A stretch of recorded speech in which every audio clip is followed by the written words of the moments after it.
Bangkalan, oh Bangkalan. Lagi-lagi kabupaten kecil di Pulau Garam Madura ini membuat cerita. Kota kecil yang berjuluk kota santri ini, jumlah penduduknya tak mencapai angka 1 juta jiwa. Namun soal potensi daerahnya jangan ditanya lagi. Kabupaten ini merupakan salah satu kabupaten penghasil migas di Jawa Timur. Dan lantaran migas ini pula lah Ketua DPRD-nya, yaitu Fuad Amin, ditangkap Komisi Pemberantasan Korupsi atau KPK dengan pasal tindak pidana korupsi dan tindak pidana pencucian uang. Fuad Amin dijerat lantaran dituduh telah menerima suap dari bos PT Media Karya Sentosa atau PT MKS, Antonius Bambang Jatmiko. Fuad tertangkap tangan telah menerima 700 juta rupiah dari Antonius Bambang yang diberikan melalui orang kepercayaannya. Saat penggeledahan di beberapa rumahnya, KPK bahkan menemukan uang cash sebanyak 4,5 miliar rupiah.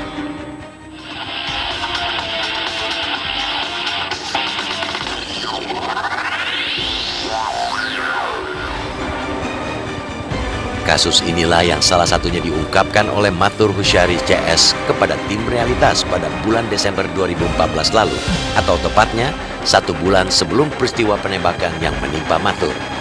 Saat itu, aktivis anti korupsi ini juga lantang menyoroti peran tunggal Fuad Amin yang mengoperasikan seluruh kegiatan yang patut diduga kental dengan aroma korupsi. Kepada tim Realitas saat itu, Mathur Husyari bahkan lantang mengungkapkan telah melaporkan beberapa dugaan kasus korupsi lain yang juga melibatkan Fuad Amin. Kalau saya lihat, koruptor kelas kakap ini nggak ngurusin uang jutaan.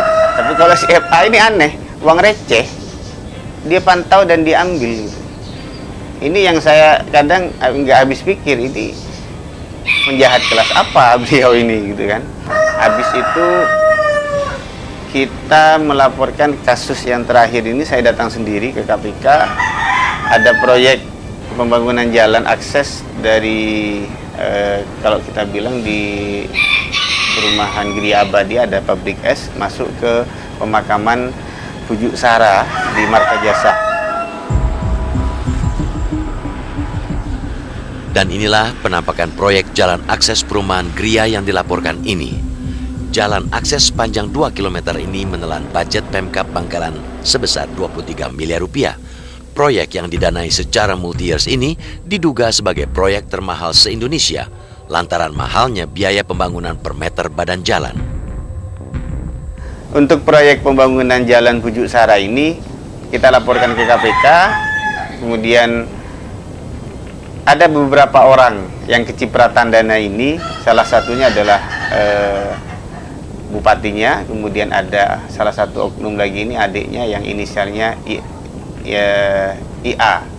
Ini kecipratan juga sebesar 100 juta, kalau yang bupatinya ini 100 juta juga dengan 2 kali pembayaran. Kalau yang FA ini, kalau kita hitung, dia mendapatkan dana di sini sekitar 2,2 M. Bangkalan Corruption Watch juga mengungkap peran dominan Fuad Amin yang diduga juga menerima setoran-setoran yang dikumpulkan melalui Satuan Kerja Perangkat Daerah atau lebih dikenal dengan dinas-dinas di daerah. Setoran bahkan mengalir dari kalangan swasta alias kontraktor yang mengerjakan proyek-proyek di Bangkalan. Setoran ini digulirkan supaya jatah proyek lancar mengalir ke mereka. Ya, itu wajib, Pak. Setelah selesai ataupun belum selesai itu wajib sunnah. Bukan karena dianggap imbalan jasa beliau yang sudah mengkondisikan proyek itu. Alasannya seperti itu. Oh, karena orang bekerja kan harus dibayar seperti itu.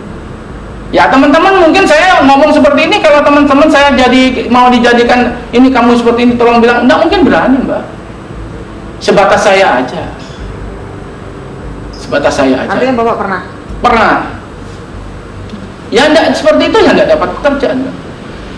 Sampai berapa Pak hitungannya, kalau persentase atau gimana? Ya, kalau persentasenya ya 10%, Mbak.